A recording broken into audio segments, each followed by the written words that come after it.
You can measure the bottom line, and some of these other things are more intangible. They're a little more difficult to measure.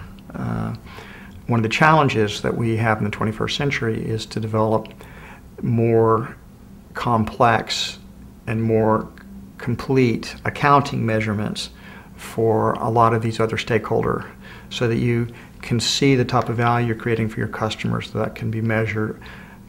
The 100 best companies to work for is a start at beginning to monitor the overall how a corporate workplace is in terms of the value it creates for its employees.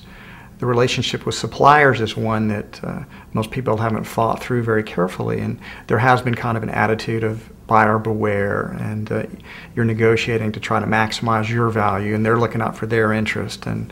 But I believe in the win-win negotiation with suppliers, that they're your partners, and that you should be flourishing together. Instead of seeing how to extract every last nickel out of your suppliers, you have to think about how can we be a good partner with our suppliers, and they need to be thinking about how they can be good partners with Whole Foods. That type of cooperative strategy rather than an adversarial competitive strategy is a better way to do business with your suppliers.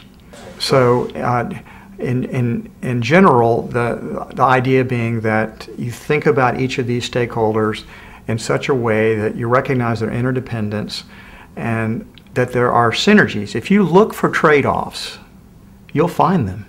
If that's how your mind wants to organize the world, you will not lack for evidence that there are these trade-offs that are made between stakeholders.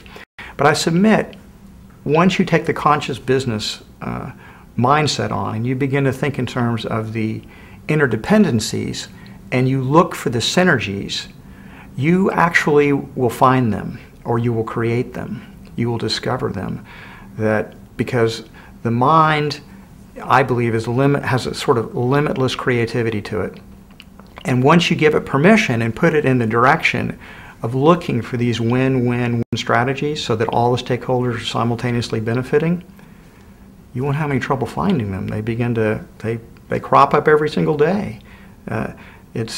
But you have to be looking for them, and Whole Foods is looking for them.